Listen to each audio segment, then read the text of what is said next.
आप सभी को नमस्कार। Welcome back to your own channel dream dose. Hope you all doing pretty well. Day 2 Bihar दरोगा BSSC and BPSC sure selection batch link नीचे है।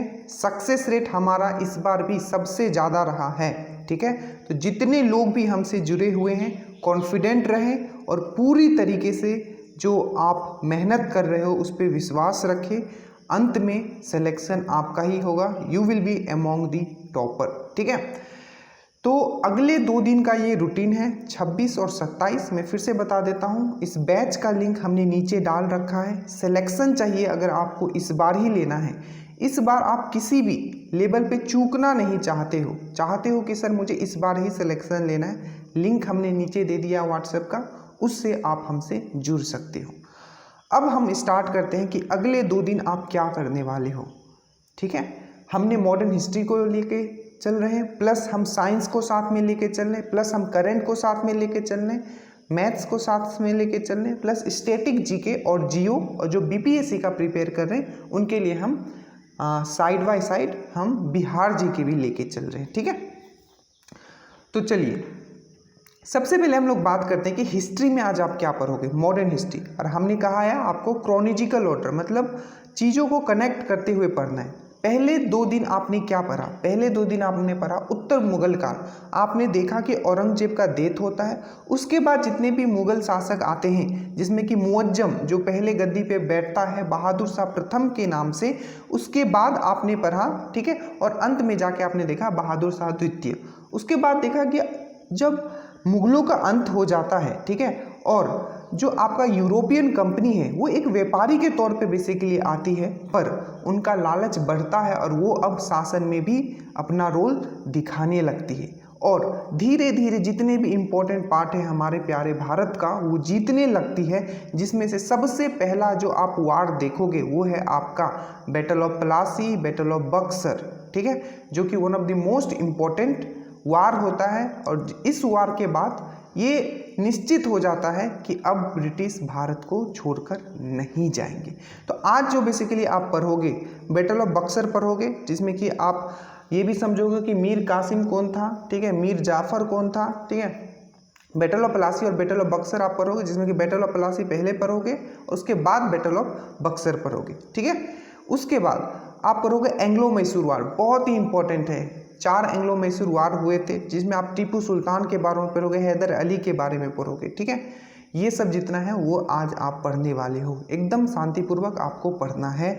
सबसे पहले आपको वीडियो कंप्लीट करना है। देखो जितना भी आप जो भी आपका ये लूसेंट पढ़ते हो, ठीक है, लूसेंट पढ़ते हो, उसमें चीज़ों को रटवाया गया है। ठीक है, वो फैक्ट्स बेस है, बहुत ही अच्छी बुक है, बट वो फैक्ट है, मतलब चीज़ों को रटने के लिए पहले आपको हर एक चीज़ को समझ लेना है। स्पेशली साइंस का भी अगर मैं बात बोलूँ तो। ठीक है, चलिए कल हमने आपको साइंस में, चलिए साइंस पे आएंगे तो बात करेंगे। ये है आपको सबसे पहले आपको वीडियो दिया जाएगा मेरे द्वारा, और पीडीएफ जो हमने पढ़ा था उसको आपको कंप्लीट करना है। क्राउन का पेज नंबर 91 से 93 तक करना है। और प्रैक्टिस क्वेश्चन हमने बताया है, हम प्रैक्टिस क्वेश्चन दे रहे हैं, उसका भी बुक का पीडीएफ हम डाल दिए। वो है आपका कंपटीशन यूथ का जीएस वाला। ठीक है, 75 से 78 पेज नंबर, ठीक है, 75 से लेके 78 पेज नंबर तक आप कंप्लीट करोगे। उसके बाद हम एनसीईआरटी, ठीक है, सार का भी एक पीडीएफ दे देंगे। जो हम देंगे वही आपको पढ़ना है। ठीक है, और उतना ही पढ़ना है जो हम एनसीईआरटी सार जो हाईलाइट किया होगा वो तो मस्ट है कि आपको याद करना ही है। ठीक है, तो ये हो गया आज आपका। अगले 2 दिन आप हिस्ट्री में क्या पढ़ोगे, पहले वीडियो एंड पीडीएफ मेरे कंप्लीट करोगे, उसके बाद क्राउन से 91 से 93 पेज तक करोगे। उसके बाद प्रैक्टिस क्वेश्चन 75 से पेज लेके 78 तक यूथ कंपटीशन से करोगे, और एनसीईआरटी सार करोगे जो पेजेस मैं दूंगा। उसके बाद आता है ह्यूमन डिजीज। अब ह्यूमन डिजीज में आप क्या पढ़ने वाले हो? देखो जो साइंस वाला पार्ट है ना, जो सबसे मोस्ट इम्पॉर्टेंट है वो है मेरा वीडियो। आपको मैंने साइटोलॉजी, ठीक है, कोशिकांग के बारे में मैंने पूरा बनाया। कोशिकांग, उत्तक क्या होते हैं, सब चीज़ के बारे में मैंने आपको पढ़ाया है। ठीक है, कितने तरह के कोशिकांग होते हैं, किससे क्या क्वेश्चंस पूछे जाते हैं, सबसे बड़ा कोशिकांग कौन सा है, सबसे छोटा कोशिकांग कौन है, कहाँ वो दिखता है, कैसा है। ठीक है, चीज़ों को समझ के करना है। यही चीज़ अगर आप लूसेंट में करोगे तो आपको चीज़ें नहीं समझ में आएगी, आपको चीज़ों को रटना पड़ेगा। ये डिफरेंस समझो आप। ठीक है, तो आपको करना है मानव रोग। ठीक है, और मानव रोग में जो मेरा वीडियो पीडीएफ पहले कंप्लीट करोगे, उसके बाद देखो साइंस वाला पार्ट के लिए आपको लूसेंट में बोल रहा हूँ फॉलो करने के लिए, बाकी जितना भी जीएस है उसके लिए आपको क्राउन फॉलो करना है। जिस तरीके से हम बता रहे हैं शांतिपूर्वक आपको उस तरीके से करना है, ठीक है। उसके बाद जैसे वीडियो पीडीएफ कंप्लीट करोगे, लूसेंट पे आओगे, 272 से लेके 275 तक कंप्लीट करोगे। यहाँ से श्योर है कि 1 से 2 क्वेश्चन आपको दिखेगा, ठीक है। अब उसके बाद आपको, और देखो इसमें जितने तरीके के क्वेश्चंस बनते हैं ना, जैसे कि वाटरबोर्न डिजीज कौन सा है, मतलब कौन सा ऐसा रोग है जो पानी जनित रोग है, ठीक है। और भी sex link disease, different type के डिजीज है, ठीक है। एक तो होता है विटामिन, मतलब इस तरीके का डिजीज जो आपके अंदर विटामिन की कमी से हो, ठीक है, जिसको हम लोग डिफिशियंट डिजीज बोलते हैं, ठीक है। और एक ऐसे बीमारी होते हैं जो कॉन्टेजियस बीमारी, मतलब दूसरों किसी चीज़ से आपके अंदर आया है, ठीक है। और एक होता है सेक्स लिंक डिजीज, मतलब अपना माता पिता से आपके अंदर आया, ठीक है। तो तीनों तरीके का डिजीज हम लोग पढ़ने वाले एकदम सेग्रीगेट करके, ठीक है, अलग अलग करके। तो ये हो गया, वीडियो करोगे, पीडीएफ करोगे, लूसेंट करोगे, प्रैक्टिस क्वेश्चन जो करोगे ये करोगे आप अगेन कंपटीशन यूथ से। इसका डिटेल आप जरूर पढ़िएगा, मैं फिर से बता रहा हूँ हर क्वेश्चन का। एक चीज़ मैं यहाँ और बोलना चाहूँगा कि आपको एक नोटबुक बनाना है, ठीक है, एक नोटबुक बनाना है, ठीक है, जिसमें आपको ये सब चीज़ें लिखनी है, जैसे कि 26 से 27 जुलाई में आपने क्या क्या कंप्लीट किया, ठीक है। क्योंकि जब आपका एग्ज़ाम सामने होगा तो इसी चीज़ को देख के आप टारगेट देना अपने हर दिन, ठीक है, कि हाँ आज मुझे इतना कंप्लीट करना है, क्योंकि ये चीज़ आपके पास एक रिकॉर्ड रहेगा, ठीक है। तो ये ज़रूर आप करते हुए चलिएगा।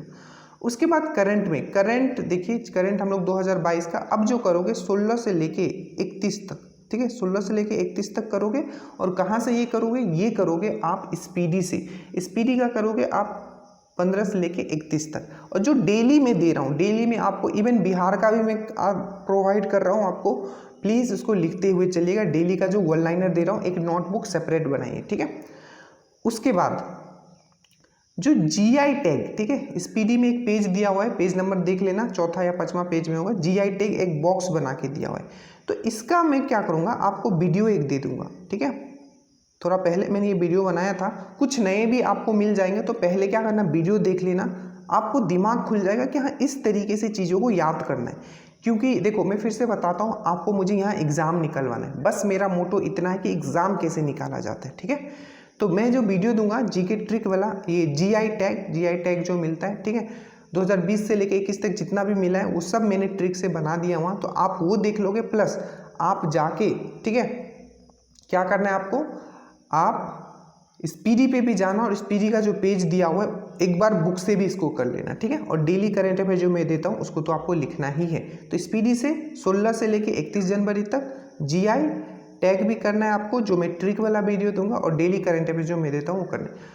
आज आपको करना है मैथ्स में एसआई और सीआई, ठीक है। एसआई और सीआई का मैं 2 वीडियो दूंगा, प्लस एक और प्रैक्टिस सेट्स भी मैं उसका डाल दूंगा। देखो अगर आपको बीएसएससी निकालना है तो मैथ्स रीजनिंग एकदम स्ट्रॉन्ग कीजिए। उसके लिए आप ये श्योर करो कि मैं कम से कम 3 से 4 घंटा में अलग सिर्फ एसआई सीआई को दूंगा, जो बीएसएससी को टारगेट कर रहे हैं, ठीक है। बाकी जो दरोगा और बीपीएससी को कर रहे हैं वो साथ में लेके आराम से चलिए, कोई प्रॉब्लम नहीं है, ठीक है। तो इसका वीडियो भी आज आपका डल जाएगा। उसके बाद है आप जो स्टैटिक जीके में करोगे वो है आपका अंतर्राष्ट्रीय संगठन, इसका मैं आपको पीडीएफ दे दूंगा, ठीक है। और जो मैंने हाईलाइट किया है वही आपको पढ़ना है। इसमें भी मैं एक ट्रिक का वीडियो आपको दूंगा, वो क्या होगा, देखो अगर आपने रिसेंट एग्जाम का पैटर्न देखा है तो उसमें पूछ लेते हैं कि आपका G7 में कौन सा देश है, आसियान में कौन सा देश है, बिम्स्टेक में कौन सा देश है। तो इस टाइप के क्वेश्चन में आप हमेशा फंसते हो, ठीक है। तो हमने क्या किया, इसका ट्रिक बना दिया है जो आपको दे दिया जाएगा, ठीक है। तो अंतर्राष्ट्रीय संगठन का आपको सबसे पहले तो एक पीडीएफ दिया जाएगा, जिसमें कि सबसे पहले आप पढ़ोगे किसके बारे में, यूनाइटेड नेशन ऑर्गेनाइजेशन के बारे में, ठीक है। हिंदी इंग्लिश दोनों रहेगा, हिंदी वाला हिंदी पढ़ेंगे, इंग्लिश वाला इंग्लिश पढ़ेंगे, बट मैं कहूँगा कि आप दोनों पढ़ लेना क्योंकि कंटेंट थोड़ा डिफर है, ठीक है।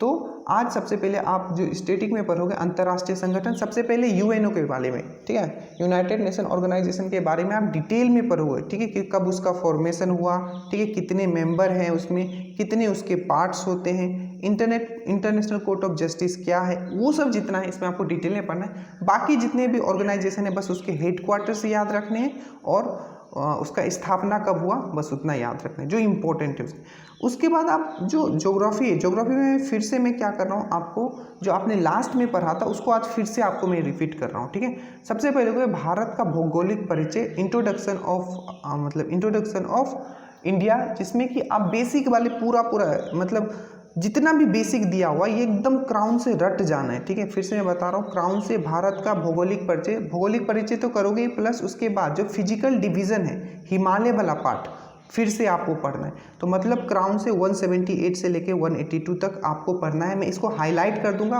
हो सकेगा तो मैं पेज भी इसका डाल दूंगा, ठीक है। और जो हो गया ये हो गया आपका। उसके बाद एनसीईआरटी सार का भी इसमें कुछ पेजेस है जो मैं आपको दे दूंगा, मतलब एनसीईआरटी सार का हिस्ट्री का भी मैं पेजेस यहाँ डाल दूंगा, और एनसीईआरटी सार का मैं आपका यहाँ ज्योग्राफी में भी 1-2 पेजेस जो इंपॉर्टेंट है वो मैं डाल दूंगा। जो हम डाल रहे हैं, जिस तरीके से डाल रहे हैं वो आपको पढ़ना है। तो समझ में आ गया। स्टैटिक जीके में अंतर्राष्ट्रीय संगठन करना है, जो पीडीएफ आपको दिया जाएगा, एक वीडियो ट्रिक वाला दिया जाएगा, ठीक है। और साथ में आपको ज्योग्राफी का फिर से 178 से लेकर 182 तक करना है, और एक एनसीईआरटी सार का मैं दूंगा, वो आपको करना है, ठीक है। बस इतना आज नेक्स्ट 2 दिन का रूटीन है, उतना ही दिया जाना है जितना आप कर पाओगे। वीडियो पीडीएफ आराम से देखिए, चीज़ों को समझिए, उसके बाद बुक पे जंप कीजिए, क्वेश्चंस लगाइए, ठीक है। टारगेट रखना है कि दिन का आपको 8 घंटा एटलीस्ट पढ़ना है। तो 8-8 घंटा दो दिन पढ़ते हो तो आपका 16 घंटा 2 दिन आपका इनफ है पूरी चीज़ को कंप्लीट करने के लिए। So thank you so much. नीचे लिंक होगा, जिनको ज्वाइन होना है हो जाइएगा, देरी मत कीजिएगा, नहीं तो फिर आप काफ़ी पीछे रह जाओगे। जय हिंद।